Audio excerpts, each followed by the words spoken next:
Allah, jazakumullah khairan. Alhamdulillah, alladzi bi ni'matihi tatimmu shalihat. Segala puji bagi Allah Jalla Jalaluh, yang karena nikmatnya kebaikan-kebaikan menjadi sempurna. Segala ibadah yang dapat kita lakukan, semua kenyamanan yang kita rasakan, dan kesuksesan yang kita raih, itu sejatinya adalah karunia dari Allah, yang seharusnya kita senantiasa bersyukur kepada Allah, memuja dan memujinya. Allahumma salli wa sallim ala abdika wa rasulika habibina wa sayyidina Muhammadin wa ala alihi wa ashabihi ajma'in. Ya Allah, semoga salawat dan salam, berkah dan nikmat senantiasa Engkau curahkan untuk hamba kekasih-Mu, untuk baginda Nabi kita Muhammad alaihi salatu wassalam, untuk keluarga beliau, untuk istri-istri beliau, untuk putra-putri beliau, dan untuk seluruh sahabat Nabi. Semoga Allah meridai kita bersama mereka. Amma ba'd, berapa banyak jumlah manusia di muka bumi ini, dan semuanya sibuk dengan urusan mereka masing-masing. Dan kita melihat bagaimana manusia berlomba-lomba untuk memiliki rumah, tempat tinggal. Yang sebagian berlomba-lomba untuk menimbun harta. Terus dia bekerja. Ada yang membangun apartemen. Ada yang membuat mobil, membuat pesawat, membuat kapal, membuat handphone. Kita terus lihat bagaimana persaingan di dalam dunia handphone ini. Kalau bicara manusia membangun, kita dapat melihat bagaimana kota-kota besar seperti Jakarta, Surabaya, Medan, ya kita lihat gedung-gedung tinggi berdiri. Ahibati fillah, sadarkah kita bahwa ternyata yang kita tinggalin sekarang ini pernah ditinggalin orang lain? Rumah yang kita tempatin dulu tanahnya bukan milik kita, milik orang. Kemudian dibeli, dibangun. Yang jadi pertanyaan, kemana pemilik tanah itu? Kemana pemilik rumah itu? Pergi. Meninggalkannya, menyerahkannya kepada kita, dan tidak pernah kembali. Ahibati fillah, tatkala kita duduk merenungkan kehidupan ini, insya Allah kita akan menjadi manusia yang berbeda.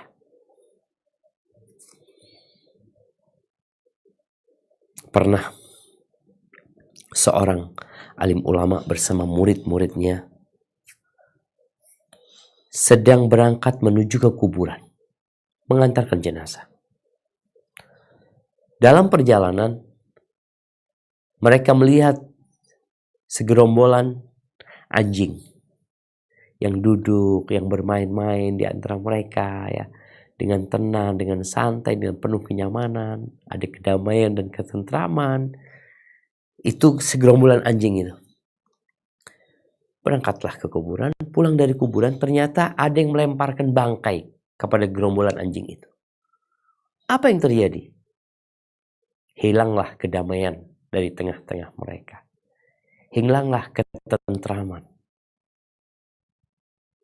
Mereka saling menggonggong, berebut.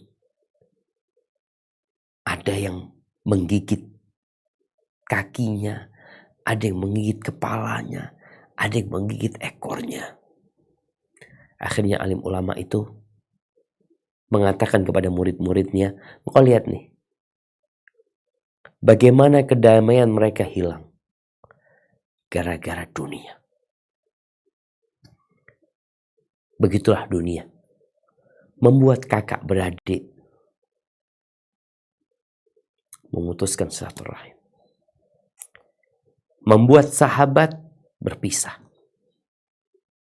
membuat orang-orang yang awalnya saling mencintai mereka jadi saling membenci, saling bermusuhan. Maka kita perlu punya ilmu menjalani kehidupan ini agar tidak menjadi anjing-anjing yang berebut bangkai. Agar kita dapat hidup melakukan perjalanan panjang sampai ajal menjemput kita dalam kondisi husnul khatimah.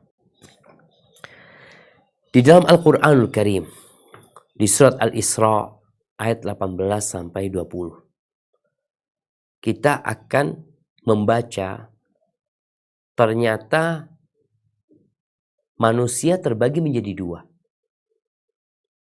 Kita tinggal lihat kita termasuk yang mana. Karena sejatinya orang itu bisa menilai dirinya sendiri.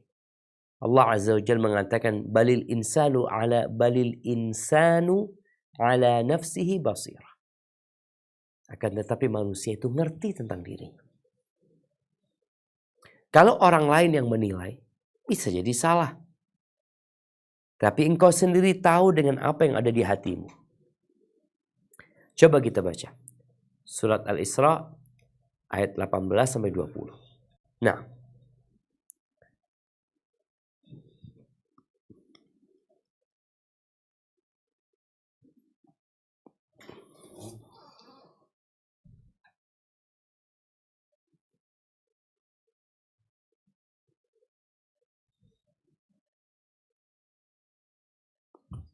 A'udzubillahi minasyaitonirrajim. Bismillahirrahmanirrahim. Man kana yuridul ajilata ajjalna lahu fiha ma nasya'u liman nurid. Ma nasya'u liman nuridu thumma ja'alna lahu jahannama yaslaha masmuman madhura.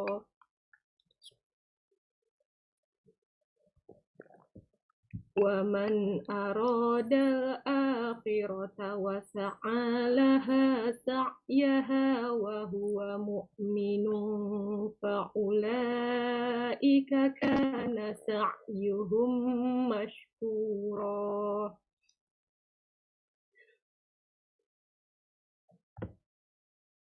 Kullan ayat 20. Kullan numiddu haula'i wa haula'i min ata'i rabbik wa ma kana ata'u rabbika mahdzura. Nah, barang siapa menghendaki kehidupan sekarang duniawi, maka kami segerakan baginya di dunia itu apa yang kami kehendaki bagi orang yang kami kehendaki, dan kami tentukan baginya neraka jahanam. Ia akan memasukinya dalam keadaan tercela dan terusir. Dan barang siapa yang menghendaki kehidupan akhirat dan berusaha ke arah itu dengan sungguh-sungguh, sedang ia adalah mukmin, maka mereka itu adalah orang-orang yang usahanya dibalasi dengan baik. Kepada masing-masing golongan, baik golongan ini maupun golongan itu, kami berikan bantuan dari kemurahan Tuhanmu, dan kemurahan Tuhanmu tidak dapat dihalangi. Barakallahu fiik. Oke, kita lihat golongan yang pertama. Golongan pertama ini adalah golongan yang berusaha, yang bersungguh-sungguh, yang berambisi dunia. Cinta, kebencian dia, permusuhan dia, semua berasaskan dunia. Karena yang dia cari dunia. mereka ini ada yang beriman dan orang yang kafir. Kalau orang-orang kafir maka memang nggak bisa dibayangin mereka tidak mencari dunia. Sedangkan bagi mereka kehidupan adalah kehidupan dunia. Mereka bekerja untuk dunia. Mereka tidur untuk dunia. Mereka bermain untuk dunia. Karena buat mereka mungkin kehidupan ya sudah di sini. Sehingga mereka bersungguh-sungguh untuk kehidupan yang mereka yakini tidak ada lagi kehidupan setelahnya. Sampai ada yang mengatakan hidup itu cuma sekali. Ya udah, kau nikmatin. Hidup di dunia ini sebentar, akan ada kehidupan selanjutnya. Di antara yang berambisi dunia ini, orang-orang beriman. Yang dibutakan matanya, sehingga dia lupa beribadah kepada Allah Azza wa Jalla. Dia udah gak sholat lagi. Gak puasa. Ada di antara mereka yang kalau punya waktu lebih, baru buat akhirat. Kalau punya waktu lebih, baru dia menuntut ilmu, baru dia sholat. Makanya terkadang mereka rapat pun ya udah sholat ditinggalin sama mereka. Kalau ada waktu baru sholat. Ahibati fillah. Allah akan mensegerakan bagi mereka di dunia ini apa yang Allah kehendaki. Buat siapa yang Allah kehendaki. Jadi orang yang mencari dunia dan hanya itulah yang ada dalam benak dia. Dia tidak beriman dengan adanya hari kebangkitan, maka Allah Azza wa Jalla akan memberikan apa yang Allah kehendaki atau apa yang dimauin orang itu. Makanya jangan heran kalau kita ngelihat orang-orang kafir ya, orang-orang pelaku dosa yang mereka kaya raya gitu. Mereka kepingin ini dikasih, mereka kepingin itu dikasih. Karena sejatinya kalau kita mau merenungkan dengan seksama, yang diberikan kepada mereka itu adalah sesuatu yang hina aja. Bagaimana perbandingan antara Fir'aun dengan Nabi Musa? Bayangin. Ini Fir'aun yang begitu biadabnya. Begitu jahatnya, bayi-bayi Bani Israel yang laki-laki disembelih sama Fir'aun. Yang perempuan dibiarkan hidup. Dia mengatakan, aku Tuhan kalian yang paling tinggi. Dia menceritakan bagaimana kehebatan dia. Sungai Nil mengalir di bawahnya. Allahu Akbar. Yang ada dalam benaknya cuma dunia. Allah kasih dunia. Kenapa? Kata Nabi SAW. Lau kanatid dunya ta'dilu 'inda Allah janaha ba'udah ma saqa minha kafiran syarbata ma. Andai kata dunia ini ada nilainya di sisi Allah seperti satu sayap nyamuk. Allah nyiptakan nyamuk itu miliarannya. Tiap hari diciptakan sama Allah Azza wa Jalla. Andai kata dunia dan isinya ini nilainya di sisi Allah sepadan dengan satu sayap nyamuk, orang kafir gak akan dikasih minum seteguk air. Tapi karena dunia ini gak ada nilai, Allah berikan. Makanya orang-orang yang gak pernah sholat, orang-orang pelaku kemaksiatan, orang-orang jahat, kok kayaknya mudah banget mencari dunia. Allah kasih. Tapi kemana mereka nantinya? Ya, mereka memang tidak cari akhirat. Mereka hanya mencari dunia. Mereka seperti binatang ternak. Maka akhirnya kata Allah, "Tsumma ja'alna lahu jahannama yaslaha madhmuman madhura." Kami akan jadikan bagi dia neraka jahanam,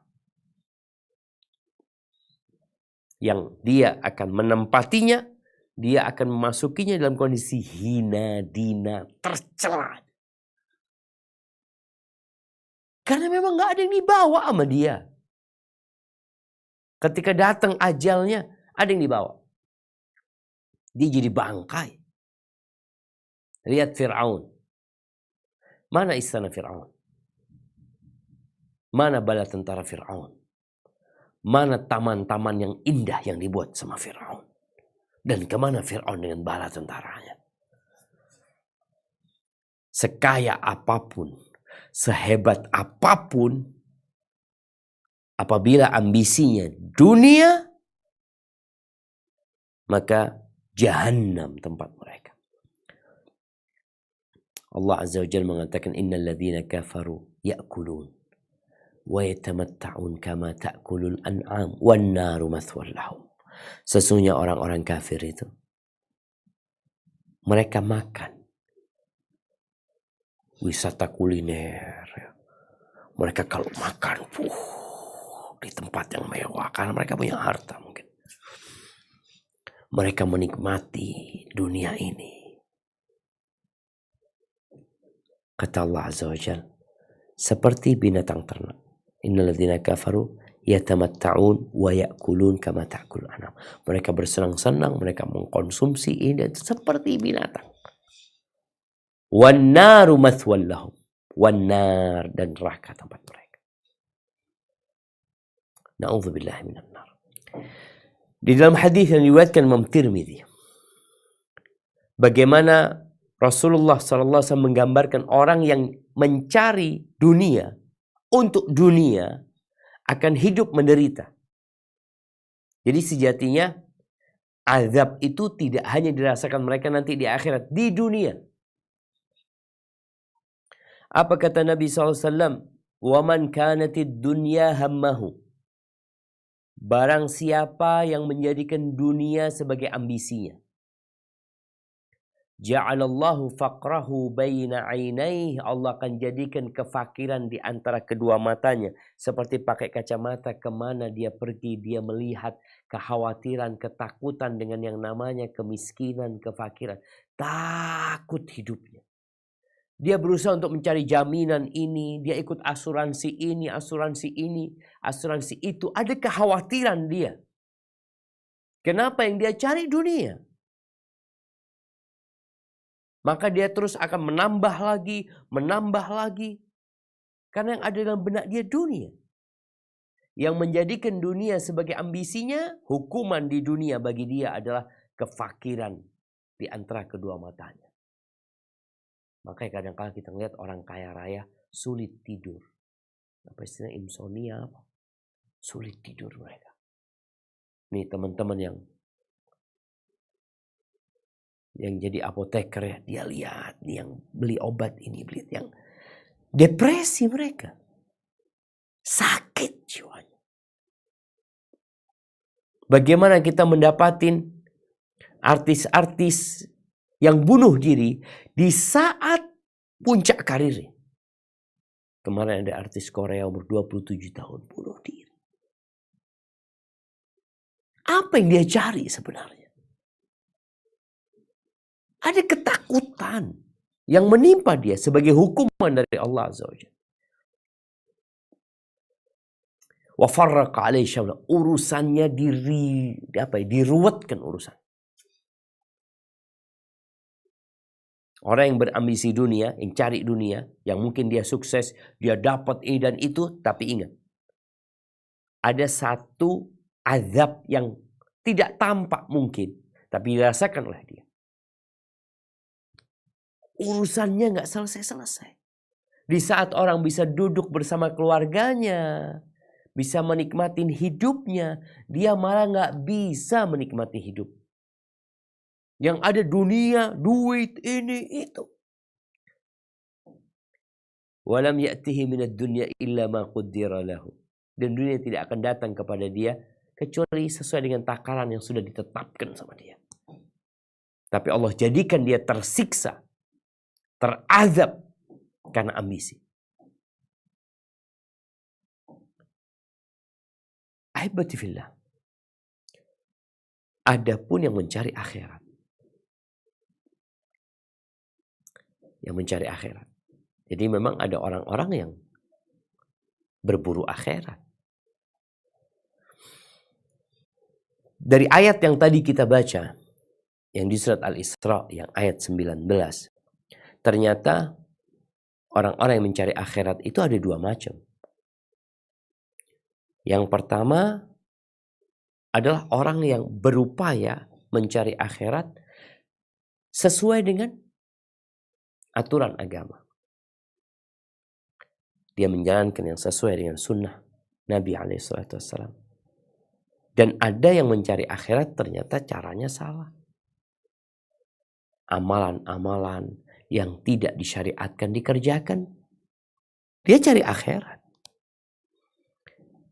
Siapa yang sukses? Dari mereka yang mencari akhirat. Karena kita lihat ada orang-orang beribadah ya. Dikatakan anak cari akhirat Ustadz. Iya. Tapi tata cara ibadahmu itu dicontohkan sama Nabi enggak? Alaihi salatu wassalam. Oh enggak, tapi ini kan baik. Banyak orang berbicara seperti itu. Ukuran baik itu adalah firman Allah dan sabda Nabi alaihi salatu wassalam. Maka kalau ada yang mencari akhirat, ketahuilah. Carilah akhirat lewat Rasul SAW. Artinya lewat cara yang disyariatkan oleh beliau. Ahibati fillah. Orang yang mencari akhirat ini, ambisinya ya akhirat. Dia tahu aku gak lama-lama hidup di dunia. Berapa lama kau hendak hidup? Ya, kalau panjang umurku mungkin 60-70. Karena Nabi alaihi salatu wassalam mengatakan a'mar ummati baina 60 wa 70.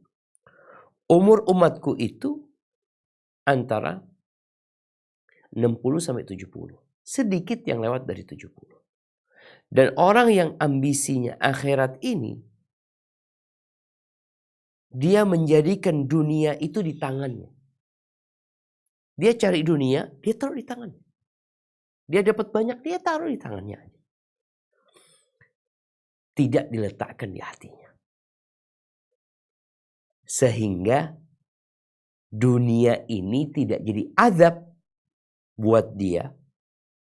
Dan dia juga tidak tersiksa dengan dunia tersebut.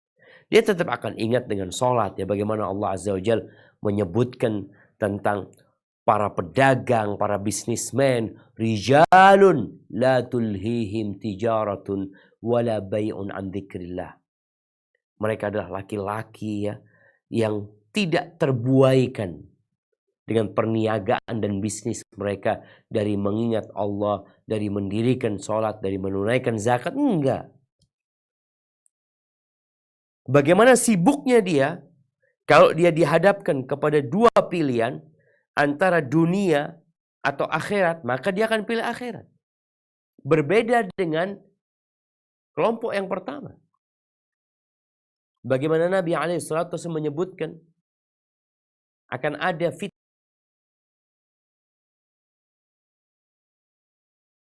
nanti yang membuat orang pagi harinya muslim, sore harinya kafir. Atau sore harinya muslim, pagi harinya kafir. Kenapa dia melakukan itu? Yabi'u dinahu bi'aradin minad dunya. Dia menjual agamanya untuk mencari dunia. Dijual agamanya sama dia. Untuk mencari dunia. Karena memang ambisinya dunia. Ambisinya jabatan, harta, tahta, wanita. Dia siap untuk mengorbankan apa yang dia miliki demi mendapatkan dunia. Berbeda dengan kelompok yang kedua. Nggak mungkin dia. Dia siap mati daripada kehilangan akhirat dia. Kehilangan ibadah dia. Ahibati fillah. Allah mengatakan sa'alaha sa'yaha. Dia berambisi akhirat, maka dia harus meniti jalan yang mengantarkan ke akhirat. Ada usaha, ada upaya. Yang tentunya orang yang cari akhirat, dia harus ikhlas lillahi ta'ala. Dan sesuai dengan tuntunan Nabi SAW. Dia harus bersemangat. Bukan asal-asalan ibadahnya. Wa sa'alaha sa'yaha. Kita akan lihat nih. Pencari akhirat ketika mendengarkan azan. Ketika masuk waktu sholat. Ketika bulan Ramadan. Maka dia akan sungguh-sungguh mencari akhirat. Bukan seperti orang-orang munafikin. Apa kata Allah Azza wa Jalla tentang orang-orang munafikin? Idza qamu ila sholati qamu kusala. Mereka kalau waktunya sholat, mereka bangkit tapi malas. Qamu kusala, malas mereka. Yura'unan nas, mereka riya. Hanya minta dipuji orang, karena dunia yang dicari sama dia. Tapi orang yang cari akhirat, semangat dia beribadah. Tatkala tidak ada satupun manusia yang melihatnya di tengah malam, tatkala istrinya tidur, anak-anaknya tidur, dia bangkit. Dia cari akhirat. Sungguh-sungguh dia cari akhirat. Bukan sekedarnya. Dan ada satu catatan penting. Wa huwa mu'min. Dia orang yang beriman. Karena kita akan mendapatin orang-orang yang menganggap bahwasanya orang-orang kafir yang semangat cari akhirat, oh bisa jadi dia masuk surga. Sampai kemarin ya, ada yang berita, ada orang yang umroh buat Ratu Elizabeth katanya. Ahibati fillah. Kita perlu belajar agama kita. Surga itu hanya buat orang-orang yang beriman. Siapa yang ngomong? Allah Azza wa Jalla. Syarat ini syarat yang harus dipenuhi. Kita kalau mau ke negaranya orang, kita mungkin punya duit, kita mungkin punya jabatan, tapi ada aturan. Nggak bisa masuk negaranya orang. Ini cuma masuk negaranya orang. Perlu persyaratan yang melelahkan. Bagaimana masuk surga Allah Azza wa Jalla? Maka yang mencari akhirat dalam kondisi dia beriman, karena nggak akan diterima tanpa iman. Allah Azza wa Jalla mengatakan wa qadimna ila ma amilu min amalin faj'alna haba'an manthura. Kami hadirkan amalan yang sudah dia kerjakan di dunia, amal soleh, lalu kami jadikan debu yang berterbangan. Kenapa? Dia nggak beriman. Dia melakukan kesyirikan. Itu akan dapat wa kana sa'ihum mashkura. Diterima amalan, disyukuri sama Allah Azza wa Jalla. Makanya orang yang ambisinya akhirat, dunia ikut. Apa sih kalau bicara kenikmatan dunia?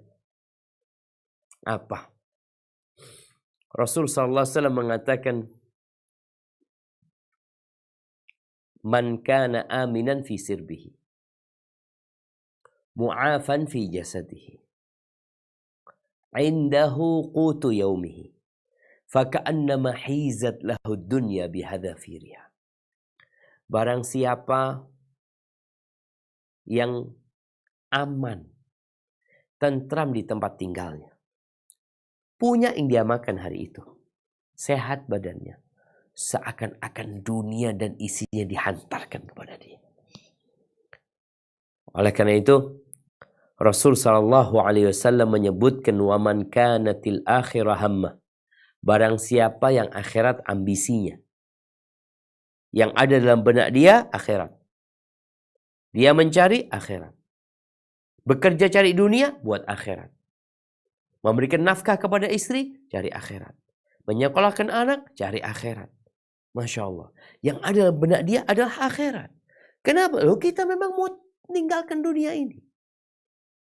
Seperti ceritanya orang Indonesia yang tinggal di luar negeri.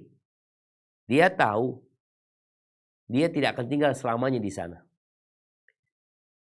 Sampai waktunya dia akan meninggalkan tempat itu. Apa yang ada di benak orang ini? Ketika dia bekerja, ketika dia dapat duit, dia akan berpikir buat bikin rumah di Indonesia. Bikin usaha di Indonesia. Beli mobil di Indonesia. Kenapa kok di Indonesia semua? Loh, aku memang gak mau tinggal di sini gitu loh. Inilah orang-orang yang ambisinya akhirat.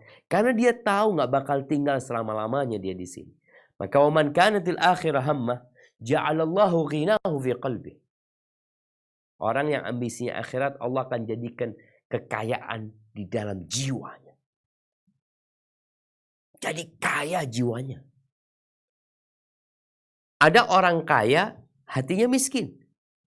Ada orang miskin, hatinya miskin.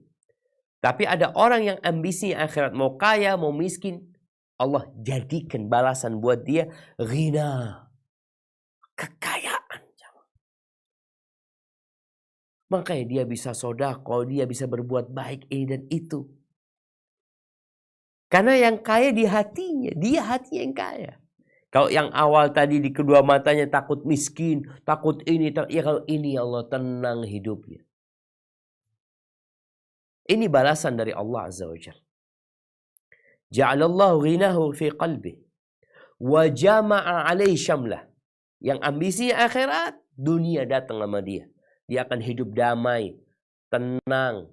Urusannya disederhanakan. Dia bisa kumpul sama keluarga, bisa menjaga silaturahim, berbakti sama orang tua. Ya Allah, urusannya nyaman buat orang ini. Wa atadhu dunya wa hiya raghima. Dunia akan datang kepada dia. Akan dihantarkan kepadanya. Dalam kondisi dunia itu hina. Dia gak berambisi dunia ini. Tapi didatangkan nama Allah kepada dia. Datang sama dia, dia bagikan. Dia berikan kepada orang lain. Kenapa? Karena ambisi dia adalah akhirat. Ahibati fillah. Ana ingat dengan kisah ya. Seorang bapak-bapak yang berangkat haji. Ana tanyakan kepada dia. Waktu itu Ana jadi reporter. Bapak udah berapa kali haji? Dia mengatakan udah 3 kali. Dan dia sampaikan semuanya plus. Artinya dia tinggal di hotel yang mewah. Dengan fasilitas yang mewah. Dengan kenyamanan, servis yang begitu memuaskan. Saya tanya, bayarnya mahal. Gak murah bayar. Kalau sekarang mungkin ya 150, 160 bisa 200 juta. Bapak kok tertarik berangkat haji berulang kali? Orang ini cerita. Jadi pada saat Ana berangkat haji yang pertama, Ana ngomong sama istri, nanti kalau kita punya rezeki, kita gak usah haji dulu ya. Kita bikin masjid, kata dia. Kata istri, iya sudah, bismillah, insya Allah kita bikin masjid. Pulanglah kita dari haji. Dapat rezeki sesuai dengan niat kita. Ini niat akhiratnya. Dia bangun masjid jamaah. Entah berapa ratus juta, mungkin berapa M dia bangun masjid. Jadi masjidnya. Masya Allah. Allah kasih rezeki lagi. Apa yang diinginkan? Akhirat, ingat. Maka suami istri mengatakan, Dek, kita daftar haji lagi yuk. Sudah, berangkat haji yang kedua. Berangkat haji yang kedua itu, selesai haji kita ngomong. Nanti kalau kita dapat rezeki, kita gak usah daftar haji lagi lah. Kita aspal jalan di kampung kita supaya orang-orang ya paling gak merasakan kenyamanan. Akhirnya pulang haji, dikasih rezeki sama Allah, di aspal jalan jamaah. Allah kasih rezeki lagi. Maka kami berangkat yang 3 kali. Jadi dunia tidak menyiksa dia. Dia tidak terazab. Makanya di antara doa Nabi SAW atau doa Nabi Daud alaihissalam, beliau mengatakan, Allahumma inni a'udzubika min malin yakunu alayya azaban. Ya Allah, aku berlindung kepadamu dari harta yang jadi azab buat aku. Bayangin harta yang seharusnya di tangan, tapi taruh di hati. Dia jadi beban buat dia. Kalau di tangan dia bisa lepas, dia bisa berikan. Tapi kalau di hati, Allah, sedikit keluar. Sedikit ada masalah. Tersiksa dia. Ahibati fillah. Kita sering mendengar kalimat zuhud. Orang ngasih nasihat, engkau harus zuhud, ya harus ini dan itu. Zuhud itu bukan berarti engkau hidup miskin, tidak memiliki harta. Bukan. Di antara definisi zuhud yang disampaikan para ulama, tarku ma la yanfa' fil akhirah. Meninggalkan semua yang tidak bermanfaat di akhirat. Ambisinya akhirat kan? Engkau hidup di dunia, engkau tinggalkan segala sesuatu yang tidak bermanfaat di akhirat. Kalau ternyata engkau punya uang bisa bangun masjid, engkau punya uang, engkau niatkan untuk menyekolahkan anak-anak yang tidak mampu untuk sekolah, engkau jadi orang tua asuh, engkau bangun pesantren, engkau bebaskan lahan ini dan itu. Itu manfaat di akhirat loh, kerjakan. Tapi yang tidak bermanfaat untuk akhirat tinggal. Itu zuhud. Dan Imam Ahmad bin Hanbal mengatakan zuhud itu adalah qasrul amal. Zuhud itu adalah memendekkan angan-angan.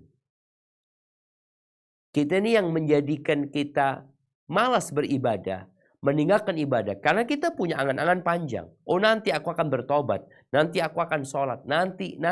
Karena kita berpikir kita akan hidup panjang di dunia. Tapi ketika engkau berpikir, boleh jadi aku mati malam ini, atau besok aku mati. Maka orang yang mengingat kematian ini, dia akan berhati-hati. Dan dia akan semangat beribadah. Sedangkan yang panjang angan-angannya, ya udah dia akan terbuat. Ahibati fillah, Ali bin Abi Thalib radhiyallahu taala anhu, beliau pernah mengatakan, irtahalatid dunya mudbirah. Dunia itu pergi ke belakang sana. Udah, yang ada dunia ini di belakang. Wartahaltil akhirah muqbilah. Adapun akhirat akan datang. Walikulli wahidin minhuma banun. Dan dua negeri ini sama-sama punya penghuni. Punya pecinta. Punya anak. Kata Ali bin Abi Thalib, fakunu min abna'il akhirah. Jadilah kalian anak-anak akhirat. Generasi yang berpikir akhirat. Kenapa? Engkau sudah berapa tahun kau hidup? Bertambahnya umurmu itu bertambah dekat engkau ke akhirat dan bertambah cepat engkau meninggalkan dunia. Orang kadang-kala ulang tahun ya, mereka gembira. Loh, engkau lupa bahwa ulang tahun itu sejatinya kalau engkau mau berpikir dengan akal sehat, engkau tuh semakin mendekat kepada kematian. Semakin bertambah umurmu, semakin dekat ajalmu. Maka jadilah anak-anak yang mencari akhirat. Jangan jadi wala takunu min abna'id dunya. Kalian jangan menjadi putra-putra dunia. Jangan jadi penjilat-penjilat dunia. Budak-budaknya dunia. Apa kata Ali bin Abi Thalib? Melanjutkan ucapan dia. Fa innal yawma amal wala hisab. Sekarang kita beramal dan tidak dihisab. Kita sholat, kita dengerin kajian, kita sodakoh, kita haji, kita umroh, kita puasa. Kita kan nggak melihat kita dapat apa. Tapi kalau kita bekerja, kita dapat gaji. Kita dapat uang. Maka Ali mengingatkan bahwa sekarang kita di dunia ini, kita beramal, tapi nggak dihisab. Wa ghadan hisabun wala amal. Dan besok kita akan dihisab tanpa dapat menambahkan amalan sedikit pun. Ahibati fillah. Sungguh menakjubkan ya, sungguh mengherankan. Orang ini sibuk dengan sesuatu yang pergi. Dia ngeliat ke belakang loh. Kok tinggalin loh dunia. Akhirat di depan. Malah dia gak nyambut. Ahibati fillah. Kita tahu Qarun semuanya ya. Bagaimana Qarun kaya raya. Qarun itu sebelum dia dibenamkan di bumi ini. Sebelum dia diazab di dunia ini. Dia udah dikasih tahu. Dikasih nasihat. Apa kata Allah Azza wa Jalla di surat Al-Qasas ayat 77. Nah.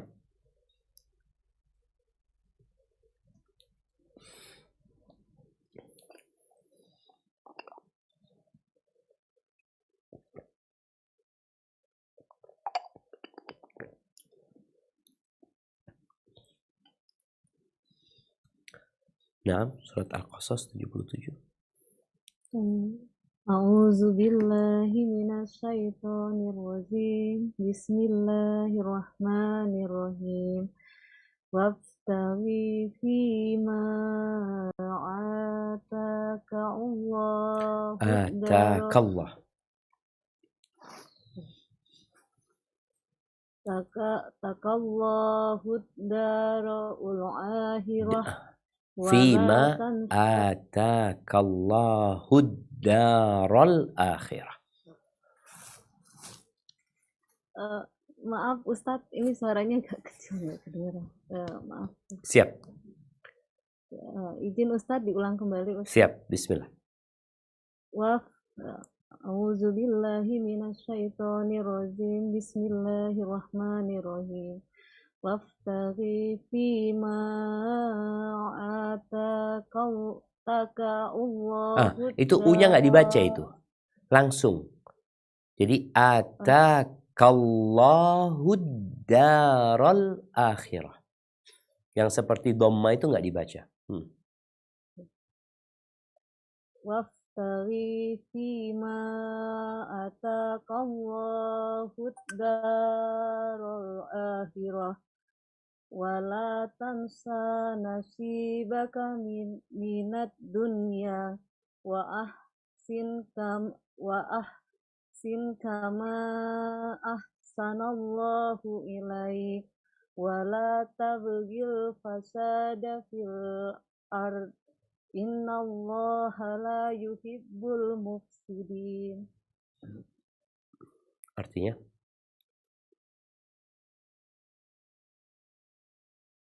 Dan carilah pada apa yang telah dianugerahkan Allah kepadamu, kebahagiaan, negeri akhirat, dan janganlah kamu melupakan bagianmu dari kenikmatan duniawi, dan berbuat baiklah kepada orang lain, sebagaimana Allah telah berbuat baik kepadamu, dan janganlah kamu berbuat kerusakan di muka bumi.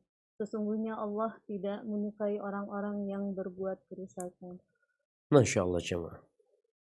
Dengan jelas Allah memberikan arahan. Ini Qarun dikasih tahu. Wabtaghi fima ataka Allah ad-dar al-akhirah. Dan carilah pada apa yang telah dianugerahkan Allah kepadamu. Cari apa? Cari akhirat. Jadi gunakan hartamu, gunakan kesehatanmu, gunakan waktumu, gunakan jabatanmu. Untuk apa? Cari akhirat. Tapi jangan lupa engkau hidup di dunia gitu. Perlu biaya, perlu ongkos. Ada hal-hal yang diperlukan di dunia ini. Karena kita hidup di dunia. Tapi kalau bicara ambisi akhirat. Karena kalau untuk dunia, engkau nggak butuh banyak untuk dunia ini. Maka kadang-kadang kita melihat ada manusia-manusia yang sebenarnya mungkin diakal-akalin aja. Disuruh beli tas harganya 5M. Kebayang kita, ada apanya tas 5M itu? Beli jam, harganya miliaran. Kenapa? Karena ada orang yang punya duit dan dia bingung duitnya mau dikemanakan. Sehingga yang ada dalam benak dia untuk dunia dan orang berpikir, oh ini orang kaya nih, kita bikinin jam harga sekian. Kalau mau berpikir, berapa sih biaya pembuatan jam itu? Bahan yang digunakannya. Kok sampai miliaran? Subhanallah. Karena memang ada manusia yang sedang sibuk cari dunia. Dia beli baju harganya seperti itu, seperti itu. Dia bingung mau dikemanakan dunia ini.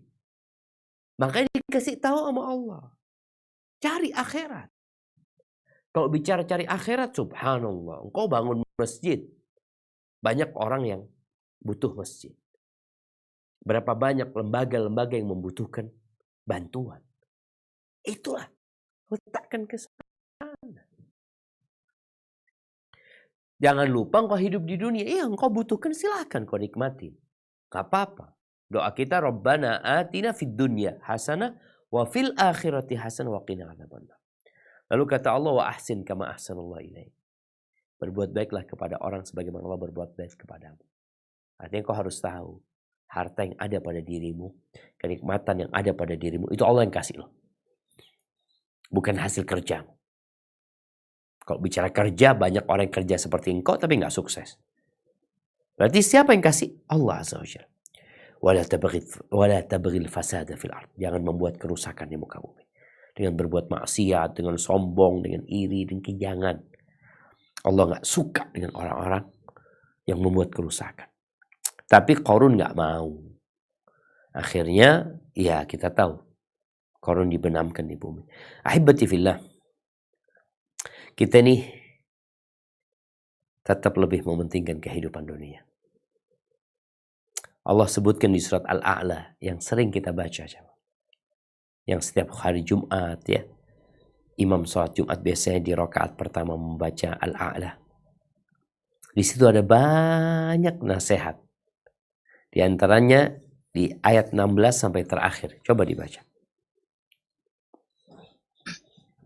A'udzu billahi minasyaitonir rajim. Bal tu'thirunal hayatad dunya wal akhiratu khairu wa abqa. Inna hadza lafi suhufil ula suhufi Ibrahim wa Musa. Yang artinya, sedangkan kamu orang-orang kafir memilih kehidupan dunia, padahal kehidupan akhirat itu lebih baik dan lebih kekal. Sesungguhnya ini terdapat dalam kitab-kitab yang dahulu, yaitu kitab-kitab Ibrahim dan Musa. Bayangkan ya, ini sudah ada, sudah tertulis dalam kitab yang diturunkan kepada Nabi Ibrahim dan kepada Nabi Musa, Taurat. Bal tu'thirunal hayatad dunya. Akan tetapi kalian lebih mementingkan kehidupan dunia. Padahal akhirat itu lebih baik dan lebih kekal. Rasul sallallahu alaihi wasallam berdoa jemaah. Nabi berdoa. Kenapa? Karena dunia menggoda. Membuat sebagian orang terpenjara dengan dunia ini. Beliau berdoa mengatakan wala taj'alid dunya akbar hammina. Jangan jadikan dunia ini ambisi kita yang terbesar ya Allah. Wala mablagha ilmina. Jangan jadikan dunia ini pencapaian ilmu kita. Jadi yang kita ketahui, yang kita fikirkan, yang ada dalam akal kita, dalam benak kita cuma dunia. Maka agar kita mencari akhirat, kita perlu membandingkan antara dunia dan akhirat. Bandingkan waktunya. Bandingkan kenikmatannya. Bandingkan kelelahannya. Sehingga kita tidak akan lagi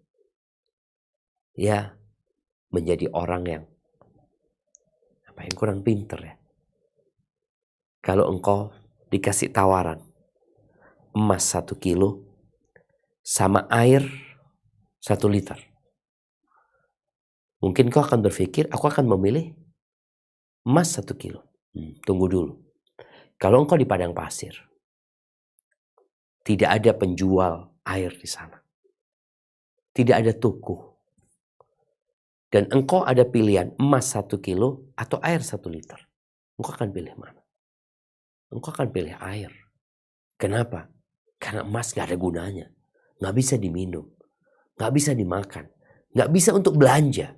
Karena memang gak ada tempatnya. Maka ingat. Nanti di akhirat. Yauma la yanfa'u malun wala banun. Hari tidak berguna. Harta dan anak. Gak ada gunanya. Illa man atallah biqalbin salim. Kecuali orang yang datang menjumpai Allah. Dengan hati yang penuh dengan keselamatan. Maka banyak-banyak berdoa. Mohon sama Allah. Tadi doa, wala taj'alid dunya akbar hammina wala mablagha ilmina. Minta kepada Allah agar kita disadarkan sehingga kita menjadi orang-orang yang berburu akhirat. Dunia bakal ikut jemaah dan setidaknya dunia bakal ditinggalkan selama-lamanya. Itu mungkin yang dapat Anda sampaikan. Kurang lebihnya mohon maaf. Anda kembalikan ke moderator. Jazakumullah khair.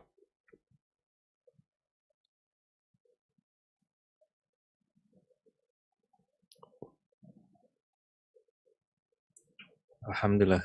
Jazakumullah khair Ustaz atas pemaparan kajian pada malam hari ini waktu Indonesia bagian Barat. Kita sekarang akan memasuki sesi tanya jawab yang nanti akan dimulai dari ibu-ibu. Ana persilakan kepada Ukti Tias untuk menanyakan pertanyaan yang pertama. Tafadhol. Barakallahu fiik. Jazakallah khair. Ustadz yang telah memberikan tausiahnya, Ahwan, hayakallah. Assalamualaikum Ustadz, Ana izin menyampaikan pertanyaan titipan dari sahabat farmasi. Assalamualaikum Ustadz, saya memiliki sahabat yang terlanjur menikah dengan laki-laki non-muslim. Sahabat saya sudah meminta suaminya untuk masuk ke dalam Islam, namun jika pasangannya yang diajak untuk belajar meminta juga mempelajari keyakinannya. Sementara dia yakin sepenuhnya dalam iman Islam dan tidak mau. Berharap pasangannya mau belajar Islam dan mendapatkan hidayah Islam. Apa yang harus dilakukan? Dan bagaimana sebagai sahabat saya menasihatinya? Demikian Ustaz pertanyaannya. Afwan, jadi dia menikah dalam kondisi suaminya belum masuk Islam? Jadi sudah terlanjur menikah dengan non-muslim seperti itu Ustaz. Iya. Dan ini yang bertanya kebetulan sahabatnya Ustaz, jadi bukan orang yang langsung. Siap. Barakallahu fiik. Ahibati fillah. Hari ini Ana membaca bahwa di Jakarta ada 4 pernikahan beda agama yang dilegalkan. Orang kalau ambisinya dunia, ya udah. Yang ada, dia melakukan sesuatu demi dunia. Cintanya untuk dunia. Kebenciannya untuk dunia. Kelelahannya, kelitihannya untuk dunia. Maka bagaimana sebenarnya kita memberikan nasihat kepada orang-orang tersebut? Kalau tadi dikatakan sahabatnya ya, ajak dia untuk membaca Al-Quranul Karim. Bacalah surat-surat pendek bersama tafsirnya. Agar dia tahu bahwa dunia ini bakal ditinggalkan. Kenalkan dia kepada Allah Azza wa Jalla yang menurunkan Al-Quranul Karim. Ya, setelah itu ya kita kasih nasihat bahwasanya apa yang dia lakukan sebenarnya tidak diridhai sama Allah SWT. Tapi jamaah sekarang ini ada usaha dari banyak orang, dari banyak pihak untuk bukan melegalkan nikah beda agama, tapi untuk mengacaukan agama Islam. Dianggap semua agama sama. Nggak sama. Kenapa Allah utus Nabi Muhammad SAW? Kenapa Allah turunkan Al-Quranul Karim? Kalau semua agama sama. Kenapa Nabi SAW mengirim surat kepada Raja Romawi, Raja Persia untuk masuk Islam? Jadi mungkin yang bisa kita lakukan hanya memberikan nasihat tadi. Sambil mendoakan semoga dia dapat hidayah. Terkadang kita nggak bisa kasih nasihat. Dia nggak percaya sama kita. Mungkin harus lewat orang lain. Mungkin kita bisa bagi buku sama dia agar dia membacanya. Karena tadi ada orang-orang yang nggak peduli karena yang dia cari dunia aja. Agama itu hanya sekedar status saja. Bahkan mungkin kalau di tempat lain nggak ada kolom agama, mungkin dia juga nggak ada agamanya di sana. Cuma karena dia udah kadung bapak ibunya Muslim, akhirnya ditulis Islam di sana. Padahal sebagian nggak percaya sama Tuhan. Na'udzubillah min dzalik. Nah. Jazakallah khair Ustaz. Kepada para jamaah yang ingin bertanya langsung, harap untuk mengirimkan pertanyaan antum kepada host meeting pada hari ini. Kemudian untuk pertanyaan berikutnya dipersilakan kepada Ukhti Fika. Tafadhol mashkura. Jazakallahu khairan katsiran. Assalamualaikum warahmatullahi wabarakatuh, Ustaz. Waalaikumsalam warahmatullahi wabarakatuh. Ustaz, keluarga, tim, dan semua kaum muslimin dalam lindungan Allah Azza wa Jalla. Allahumma amin. Semoga Allah merahmati Ustaz dan keluarga dan juga para ulama yang telah mengajarkan ilmunya kepada kita. Amin. Allahumma amin. Mohon nasihatnya Ustaz, Saat ini saya memiliki keinginan untuk kembali bekerja. Karena saat ini anak-anak sekolah dan saya memiliki waktu yang luang untuk kembali bekerja agar ilmu yang saya miliki dapat lebih bermanfaat.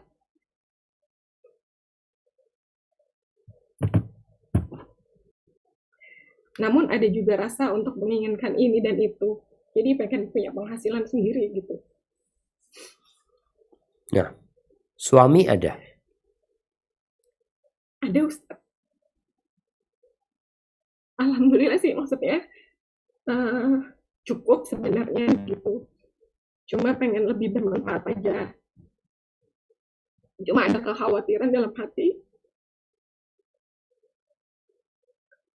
Jika kembali bekerja nggak punya cukup waktu gitu untuk mempelajari agama.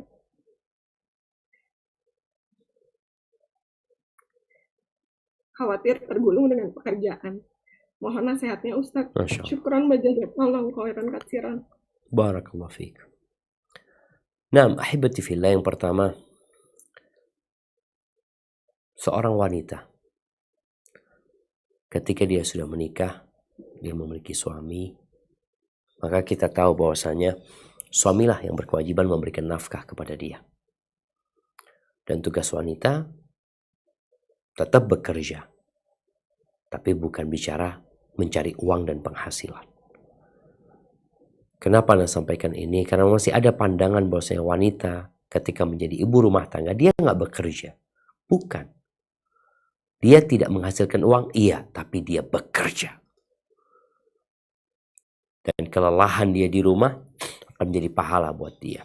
Tapi kalau seorang tadi dikatakan, seorang ingin bekerja karena dia punya waktu luang, dia ingin bekerja. Yang pertama, evaluasi kenapa engkau ingin bekerja. Apakah untuk akhirat atau untuk dunia?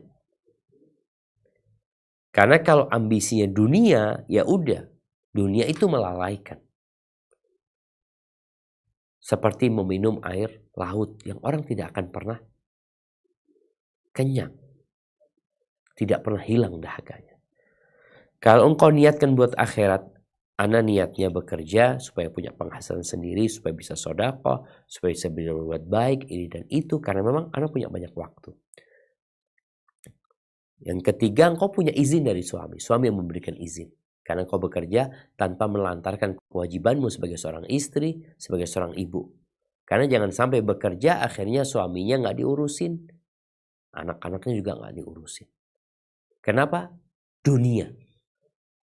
Ambisi dia. Tapi kalau ambisinya akhirat, dikatakan dia akan bekerja, ya dia akan atur waktu. Makanya seorang itu seharusnya bisa ngatur waktu. Bagaimana ada seorang dokter umpamanya, yang dia Masya Allah, dia hanya praktek ba'da asar sampai maghrib, nanti habis isya. Ba'dal maghrib dia kajian. Kenapa? Kalau berpikir uang, maka nggak akan berhenti. Habis maghrib ada berapa pasien? 3-4 pasien mungkin bisa masuk. Berapa uang yang akan didapatkan? Kalau bicara dunia dokter mungkin seperti itu. Tapi ketika seorang tahu, aku tujuannya adalah mencari akhirat, subhanallah jemaah. Anda ingat kisah seorang pemuda yang disebutkan, dia itu jadi kuli angkut. Dia cari uang sekedarnya, memang dia butuhkan tadi, dia nggak lupa bagian dia di dunia. Dia jadi kuli angkut, dapat duitnya, sudah berhenti dia. Nanti kerja lagi dia. Ketika uangnya habis, dia kerja lagi. Jadi benar-benar dia mencari akhirat itu. Maka silahkan kalau dikatakan tadi ingin bekerja, niatkan akhirat, kemudian minta izin suami, lalu atur waktumu. Kalau niatmu akhirat, engkau bisa ngatur waktu insya Allah. Tapi kalau niatmu dunia itu akan membuatmu lupa. Dan para wanita perlu punya waktu belajar, perlu punya waktu menuntut ilmu.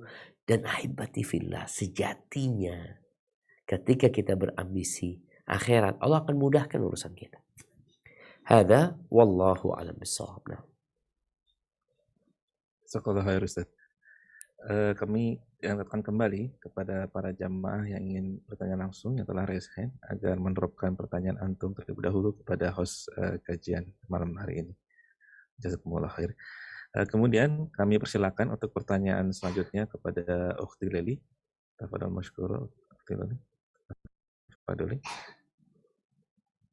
Bismillahirrahmanirrahim. Semoga Allah Azza wa Jalla selalu menjaga Ustadz dan keluarga. Izin menyampaikan titipan pertanyaan dari jamaah Zoom, Ustadz. Nah, Bagaimana jika di perusahaan kita diminta manipulasi data oleh atasan? Jika tidak bisa dihindari, apakah sebaiknya kita keluar? Mohon pencerahannya Ustadz. Jazakumullahu khairan. barakallahu fiik. Ya, ahibati fillah. Kadangkala ada sistem yang sudah dibuat. Yang sistem itu menunjukkan mereka adalah budak-budak dunia. Yang dicari adalah dunia. Kalau kita dipaksa untuk melakukan manipulasi data yang akan menyebabkan kerugian di negara umpamanya atau di perusahaan itu sendiri, maka kita nggak boleh nurut, nggak boleh taat. Disuruh sama atasan, kita katakan minta maaf. Aku nggak bisa melakukan itu. Aku takut sama Allah Subhanahu Wa Taala. Aku tidak ingin membawa yang haram ke rumahku. Kadang-kadang atasan mengatakan, udah, aku yang nanggung dosanya. Kita semua nanggung dosa kita masing-masing, sendiri-sendiri nanti. Udah, dia berusaha untuk nolak. Bukan resign. Dia tolak. Loh Ustaz, nanti anak akan diberhentikan. Ya sudah, biar dia berhentikan. Bukan kita resign. Ahibati fillah. Sampai kapan sistem ini dibiarkan? Kalau tatkala ada kondisi seperti itu, ini orang resign. Enggak, engkau tetap di sana. Tapi enggak mau nurut. Oh nanti dicap ini, SP ini, udah enggak ada masalah. Namun kita perlu memberikan nasihat. Supaya orang-orang itu sadar. Tapi kalau kita resign, ya dia pengganti kita akan nurut kalau memang dia bukan orang yang bertakwa. Tapi karena kita takut sama Allah Azza wa Jalla, akhirnya kita nggak turutin atasan kita. Maka nasihat ana, engkau nggak perlu resign, engkau tetap di sana, engkau nggak perlu nurut. Perkara dia akan marah kepadamu, nggak akan membahayakan engkau apabila Allah ridho sama engkau. Nanti Allah akan bikin dia ridho insya Allah. Semoga dia dapat hidayah dengan caramu. Tidak mau menurutin dia. Walaupun beresiko. Engkau dibenci ini dan itu dipindahkan. Gak ada masalah. Yang penting kita gak boleh nurut. Kalau sudah urusannya untuk memanipulasi data tadi ya. Melakukan sebuah perbuatan dosa. Hadza wallahu a'lam bissawab. Nah. Jazakumullah khair Ustaz. Alhamdulillah. Kemudian kami persilakan pada jamaah dari Zoom pada Ukhti Biyah dari Indramayu. Tafadhali. Bismillah. Assalamualaikum warahmatullahi wabarakatuh, Ustadz. Waalaikumsalam warahmatullahi wabarakatuh. Ahlan wa sahlan. Tafadhal. Afwan izin bertanya, bagaimana cara menasihati keluarga agar bersabar dan tidak tergoda dengan riba? Anak seorang single parent yang sedang bekerja di luar negeri. Niat anak ke sini karena membantu orang tua untuk melunasi hutang-hutang riba beliau. 2 tahun kemudian utang riba alhamdulillah lunas Ustadz. Dan anak mulai menabung untuk membangun rumah untuk anak dan anak-anak. Qadarullah tiba-tiba istri kakak anak mendesak kakak untuk meminjam sertifikat rumah ibu agar digadaikan lagi ke bank. Lalu uangnya buat mereka. Di sini masalah muncul Ustadz. Ana melarang keras karena ibu susah. Ibu susah, kakak tidak pernah bantu dengan berbagai alasan. Dan sekarang ketika mereka susah, minta tolong ke ibu. Ana kasihan melihat orang tua sudah tua Ustadz. Salahkah Ana jika Ana memblokir kontak dengan kakak dan istrinya? Bahkan Ana sempat bilang ke ibu, kalau ibu meminjamkan mereka sertifikat lagi, Ana tidak bisa bantu ibu lagi. Dan Ana tidak mau telepon dengan ibu lagi, Ustadz. bikin salah. Mohon nasihatnya Ustadz. Masya Allah. Barakallahu fiik. Wassalamualaikum warahmatullahi wabarakatuh. Waalaikumsalam warahmatullahi wabarakatuh. Ya, ahibati fillah. Kita lihat ya, orang kalau sibuk mencari dunia, dia akan kena penyakit namanya istibta. Istibta itu merasa rezekinya lambat. Aku kok belum bisa punya ini, belum bisa ini dan itu, yang akhirnya dia akan melakukan perbuatan yang haram. Apa yang perlu dilakukan anak tadi? Kalau dilihat sebenarnya ibunya nggak salah ya. Tapi mungkin ibunya dirayu ini dan itu. Maka Ana rasa yang perlu dilakukan oleh seorang anak memberikan pengertian tentang riba. Memberikan pengertian tentang riba kepada ibu. Sampaikan kepada ibu, bukan masalahnya aku tidak mau membantu, tapi masalahnya hal ini dimurkain Allah Azza wa Jalla. Sampaikan kepada ibu. Ibu akan bertanggung jawab juga ketika ibu meminjamkan hal itu kepada siapapun apabila untuk riba. Kemudian kalau bicara tadi memblokir kakak, memblokir istrinya, ya dilihat kalau mereka ternyata memang orang-orang yang tidak mau dikasih tahu, bahkan mereka berbuat dosa dengan nyaman. Dalam Islam itu kita nggak boleh memboikot orang lain lebih dari 3 hari. Tapi kalau urusannya agama boleh lebih dari itu. Ancaman kepada ibu Ana rasa tidak perlu. Engkau perlu minta maaf sama ibu, engkau kasih penjelasan.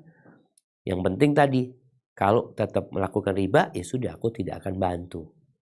Bukan tidak bantu ibu, tapi tidak bantu untuk urusan riba tersebut.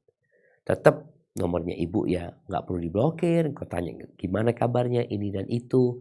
Engkau tetap memberikan nafkah kepada ibu, tapi untuk urusan yang riba engkau sudah tidak. Supaya mereka ambil pelajaran. Karena kadang-kadang mereka meremehkan dosa. Maka itu mungkin perlu ditekankan, ingatkan mereka sama Allah Azza wa Jalla. Kemudian setelah itu tugas kita selesai, yaitu sudah mengingatkan mereka. Adapun untuk melunasi hutang riba mereka kita nggak punya kewajiban untuk itu jamaah. Kita nggak punya kewajiban. Semua orang itu ia punya kewajiban melunasi hutang dia masing-masing. Hutang orang tua, apakah anak wajib membayar hutang orang tuanya? Membantu boleh, tapi kalau dikatakan wajib enggak jadi kewajiban dia. Tapi dia membantu. Mungkin seperti itu. Tapi kalau urusannya dengan riba, mungkin tadi mohon maaf sampai mereka bertobat, baru mungkin kita bantu. Hadza wallahu a'lam bissawab. Jazakallahu khair Ustaz. Untuk pertanyaan berikutnya, kami persilakan kepada Ukhti Vivin. Tafadholi Ukhti Vivin. Assalamualaikum. Izin Ustadz menyampaikan pertanyaan dari peserta. Ada kerabat yang mengerjakan ibadah tapi dengan tujuan untuk kelancaran rezeki, seperti misalnya kerabat tersebut melakukan rajin sholat duha, sholat hajat. Apakah hal seperti itu dibolehkan Ustadz? Di mana memang kerabat tersebut memang bertujuan untuk memenuhi kebutuhan hidupnya dan memang ada niat Ustadz untuk menunaikan ibadah itu. Jazakallahu khairan Ustadz. Barakallahu fiik. Nah, ahibati fillah. Ada orang yang mengerjakan amalan akhirat untuk dunia. Kalau tujuan dia cuma dunia, ya udah dia nggak akan dapat apa-apa di akhirat. Karena dia cuma minta dunia. Seharusnya dia sholat karena untuk mengharapkan keridhaan Allah SWT. Untuk mengharapkan ampunan dari Allah SWT. Untuk mengharapkan akhirat. Dunia ikut. Ketika dia itu hamnya, ambisinya, niatnya akhirat, dunia ikut. Sedekah, menyelamatkan dari penyakit, menyelamatkan dari petaka-petaka, menyembuhkan dari penyakit, niatkan akhirat, itu ikut. Tapi kalau niatnya dunia, ya udah cuma dapat dunia. Nggak dapat akhirat. Maka siapapun yang beramal, carilah akhirat. Dunia ikut. Jadi ada amalan-amalan akhirat yang itu pahalanya di dunia dan di akhirat. niatkan akhirat, yang dunia ikut. Tapi kalau niat kita dunia, akhirat gak ikut. Yang sholat duha supaya lancar rezekinya, ya udah cuma dapat lancar rezeki. Tapi enggak, anak sholat duha, anak sebagai seorang hamba, anak ingin mengabdi kepada Allah Azza wa Jal, anak butuh bantuan Allah SWT, semoga di akhirat nanti tujuannya akhirat, dunia ikut. Tapi kalau dia niatkan dunia sama akhirat namanya, dia niatkan itu. Dia sodakoh, dia berharap diselamatkan dari neraka, dan dia juga berharap ya diselamatkan dari petaka di dunia. Para ulama menyebutkan nggak ada masalah sebenarnya, tapi pahalanya nggak sempurna yang di akhirat karena dia punya niat di dunia. Tapi kalau dia full untuk akhirat, dunia ikut. Seperti itu. Hadza wallahu a'lam bissawab. Jazakallah khair, Ustaz. Sebelum ke pertanyaan berikutnya, kira-kira bisa berapa pertanyaan lagi, Ustaz? Apakah bisa 3 pertanyaan lagi, Ustaz? Bismillah, Bang. Baik, Ustaz. Soalnya banyak sekali pertanyaan yang masuk ini dari para jamaah. Alhamdulillah. Berikutnya kami persilakan kepada jamaah Zoom dengan Ukhti Besa Putri. Tafadholi, Ukhti. Ya, Assalamualaikum warahmatullahi wabarakatuh. Waalaikumsalam warahmatullahi wabarakatuh. Semoga Allah merahmati, menjaga Ustadz, sekeluarga, majelis ini, dan juga umat muslim seluruhnya. Allahumma amin. Khairan Ustaz, atas ilmunya. Izin bertanya Ustadz, Ana memiliki ayah satu-satunya yang masih hidup karena ibu Ana sudah wafat. Ayah Ana ini bersedih saat Ana tidak bekerja karena suami Ana itu menginginkan Ana fokus dalam mengurus rumah tangga dengan 3 anak, terutama masih ada 1 anak bayi. Ayah Ana ini ada ketakutan melihat fenomena perceraian, suami wafat sementara istri tidak bekerja. Namun Ana yakin Ustadz bahwa Allah akan menunjukkan jalan keluar yang mungkin Ana tidak pahami. Tapi Ana yakin gitu bahwa dengan taat akan ada jalan keluar. Bismillah gitu. Namun bagaimana menjelaskan ayahanda agar tidak bersedih perihal hal ini? Mohon nasihatnya Ustadz. Jazakallah khair. Barakallahu fiik. Ahibati fillah. Sebagian kita masih berpikir rezeki itu hanya bisa didapat dengan bekerja. Sebagian kita lupa dengan keagungan Allah Azza wa Jalla. Lupa bahwasannya 50.000 tahun sebelum penciptaan langit dan bumi, semua udah dicatat. Lupa bahwa tatkala kita masih janin di perut ibunda kita, berumur 120 hari, udah ditetapkan tuh rezeki kita. Dalam kondisi kita belum bisa bekerja. Lahir kita nggak bisa kerja.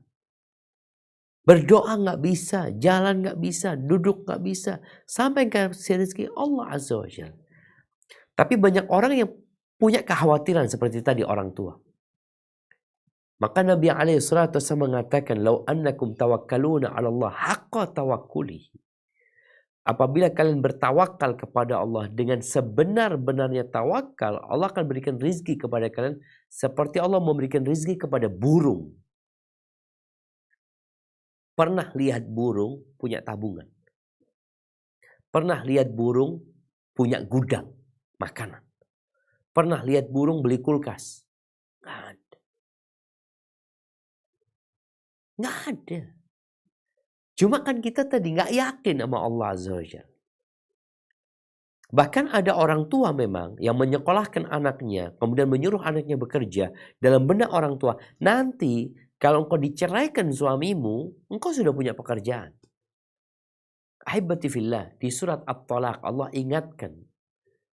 Karena memang perceraian tadi menyebabkan ada banyak kekhawatiran. Gimana anak-anaknya, gimana ya, ibu rumah tangga yang gak bekerja selama ini. Bagaimana, ya Allah, Allah mengatakan, وَمَنْ يَتَّقِ اللَّهِ يَجْعَلْ لَهُ مَخْرَجًا. Barang siapa bertakwa kepada Allah, pasti Allah kasih solusi. وَيَرْزُقْهُ مِنْ حَيْثُ لَا يَحْتَسِبْ. Dan Allah akan kasih rezeki dari arah yang tidak disangka-sangka. Yang bekerja saja mungkin di PHK. Mau kemana dia di PHK? Ribuan, puluhan ribu, jutaan orang di PHK kemarin karena COVID. Apakah semua langsung mati? Karena di PHK? Enggak, mereka punya rezeki. Jadi gitu. Mungkin perlu duduk sama orang tua, sampaikan kepada orang tua tentang bagaimana konsep rezeki dalam Islam. Dan Allah Azza wa Jalla tidak pernah melantarkan hambanya. Rezeki sama ajal ini jalan bareng. Kalau rezekinya habis berarti ajalnya datang. Kalau ajalnya datang berarti rezekinya habis. Makanya kadang-kala orang masih banyak duitnya, triliunan dia punya uang tapi mati, udah bukan rezeki dia. Seperti sambil didoakan orang tuanya, dikasih contoh-contoh yang real, dan dikenalkan sama Allah Azza wa Jalla. Barakallahu fikum. Jazakallahu khair Ustaz. Berikutnya kami persilakan kepada Ukhti Lina. Tafadhol, Ukhti Lina. Assalamualaikum warahmatullahi wabarakatuh, Ustaz. Pertanyaan dari Nova Ummu Khadijah. Jazakumullahu khairan kasiran Ustadz dan penyelenggara, barakallahu fiik. Ana bekerja di perusahaan pembuat truk dan bus di Jerman. Alhamdulillah tidak ada halangan untuk Ana tetap beribadah. Memakai hijab, sholat, puasa, dan lain-lain, alhamdulillah tanpa kendala Ustadz. Pekerjaan Ana bisa dilakukan dari rumah, mungkin sebulan sekali ke kantor. Tetapi di divisi engineering ini 80% laki-laki Ustadz. Jadi, kalaupun home office, tetap banyak berinteraksi dengan laki-laki. Mohon petunjuknya Ustadz, bagaimana hukum bekerja yang seperti diuraikan tersebut. Terkadang syaitan juga membisikkan syubhat-syubhat yang kalau kerja bisa memanfaatkan ilmu dan penghasilan bisa untuk ibadah umroh, sedekah, dan lain-lain. Mohon penjelasannya Ustadz. Masya Allah. Demikian pertanyaannya. Jazakallahu khairan wa barakallahu fiik. Wa fiikum wa barak. Allah Azza wa Jalla mengatakan waqarna fi buyutikunna. Kata Allah, kalian para wanita tetaplah di rumah kalian. Wala tabarrujna tabarrujal jahiliyatil ula. Kalau keluar rumah jangan bersolek seperti bersoleknya orang jahiliyah. Artinya seorang wanita diperbolehkan bekerja selama dia menjaga aturan-aturan agama. Selama kerjaannya juga halal. Kalau tadi dikatakan kerjaannya insya Allah halal. Hanya saja ada kondisi interaksi sama laki-laki tadi. Ya, kalau interaksi sama laki-laki itu hendaklah dikurangin. Atau ada pendampingan dari suami, pendampingan dari mahramnya. Dia nggak boleh berduaan sama laki-laki. Karena yang ketiganya adalah syaitan. Sehingga dia ketika, kalau tadi katakan 80%, berarti kan ada yang perempuan di sana sebenarnya. Mungkin perlu pendampingan dari mereka yang perempuan. Jadi hanya kondisi darurat aja yang mungkin dia perlu berinteraksi sama laki-laki, dan itu dengan batasan-batasan agama. Niatnya tetap diniatkan akhirat. Kalau dikatakan syubhat, bukan bicara syubhat. Dari awal kita perlu niatkan akhirat. Ambisi kita akhirat. Kemudian tadi kalau ternyata kerjaan ini sepertinya dia yang akan tahu ya bagaimana fitnah yang terjadi di sana, dia sebagai seorang wanita tadi. Tapi kalau memang ada pendampingan wanita lain dan dia juga nggak berkholwat, mungkin masih ada alasan dia tetap di sana. Tapi kalau dia sudah berkholwat sama laki-laki karena ada hal-hal yang perlu dibicarakan rahasia, dia cuma berdua umpamanya, maka akan berbahaya nantinya untuk keimanan dia. Karena setan nggak pernah tidur siang ya. Seperti itu. Hada wallahu a'lam bishawab. Mungkin ke pertanyaan terakhir. Masih bisa 2 lagi Ustaz? Bukan yang terakhir ini. Tadi 3 kan Ustaz? Tuh, kan udah 2 Bang. Udah 2 ya? Satu lagi berarti Ustaz ya? Masya Allah. Baik Ustaz. Baik, untuk pertanyaan terakhir kami persilakan kepada jamaah Ukhti Yulia Dewi. Ana persilakan. Tafadholi Ukhti Yulia Dewi. Assalamualaikum warahmatullahi wabarakatuh Ustaz. Waalaikumsalam warahmatullahi wabarakatuh. Barakallahu fiik. Nah, Alhamdulillah rezeki bisa bertanya langsung kepada Ustaz. Semoga Ustaz selalu dalam rahmat Allah Subhanahu wa taala. Afwan Ustaz, pertanyaannya, apakah kita boleh membeli barang-barang yang mahal begitu Ustaz dengan niat dalam hati? Yang penting kan sedekahnya sama begitu. Mohon izin nasihatnya Ustaz supaya tidak termasuk golongan dari budak-budak dunia Ustaz. Jazakumullahu khairan Ustaz. Barakallahu fiik. Barakallahu fiik. Nah, ahibati fillah. Bicara bolehkah kita beli barang-barang mahal ya?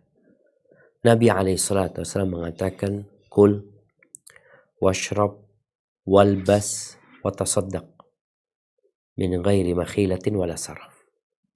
Kata Nabi SAW, engkau makan, engkau minum, engkau berpakaian, engkau sedekah, tapi dengan 2 catatan. Yang pertama, tidak boleh sombong. Yang kedua, tidak boleh berlebih-lebihan. Kalau bicara sombong ini jangan sampai kita kalau tadi beli barang karena untuk meremehkan orang lain, mamanya seperti itu, untuk merendahkan orang lain atau berlebih-lebihan. Kalau bicara berlebih-lebihan, israf ini yang Allah gak suka dengan orang yang berlebih-lebihan itu boleh jadi kita itu maksa. Memang ada orang penghasilannya dia punya penghasilan Masya Allah. Dia punya penghasilan sebulan anggap 20 juta. Lalu dia beli handphone dengan harga 10 juta. Ya buat dia nggak ada masalah gitu, bukan berlebih-lebihan. Orang punya penghasilan tiap bulan 1 M. Kemudian dia beli barang dengan harga 200 juta. Itu cuma 20% dari penghasilan dia. Tapi kalau ada orang tadi yang penghasilannya sedikit tapi dia maksa untuk beli barang yang mahal, akhirnya dia menyiksa diri dia sendiri. Jadi intinya tadi kalau beli barang mahal, engkau lihat niatmu. Jangan sampai niatmu untuk berbangga-banggaan ya. Meremehkan orang lain, akhirnya jadi bencana buat engkau. Yang kedua, engkau tidak berlebih-lebihan karena memang engkau punya penghasilan yang lebih dari itu. Dan apalagi tadi dikatakan sedekahnya sama gitu. Intinya hendaklah kita senantiasa bermuhasabah tentang niat kita. Apakah kita niat berbangga-banggaan, niat menyombongkan diri, apalagi Nabi SAW ketika ditanya, aku itu orang yang suka pakai baju bagus, sandalku bagus. Maka Nabi SAW mengatakan, Innallaha jamilun yuhibbul jamal. Allah itu maha indah dan Allah cinta dengan keindahan. Tapi kesombongan itu adalah batarul haq wa ghamtun nas. Menolak kebenaran dan meremehkan orang lain. Jangan sampai itu ada pada diri kita. Ketika kita pakai, tadi beli sesuatu yang mahal ya. Kemudian juga seorang muslim adalah berpikir. Jangan sampai dia jadi ditipu sama orang dengan barang-barang mahal tersebut. Padahal sebenarnya nilainya nggak segitu. Hanya untuk ngikutin gaya hidup. Hada wallahu a'lam bishawab ya. Itu yang dapat Anda sampaikan. Kurang lebihnya mohon maaf. Yang benar dari Allah Jalla Jalaluh. Yang salah dari diri Anda pribadi. Allah dan Rasulullah terbebaskan dari kesalahan itu. Anda kembalikan ke moderator. Jazakumullah khair.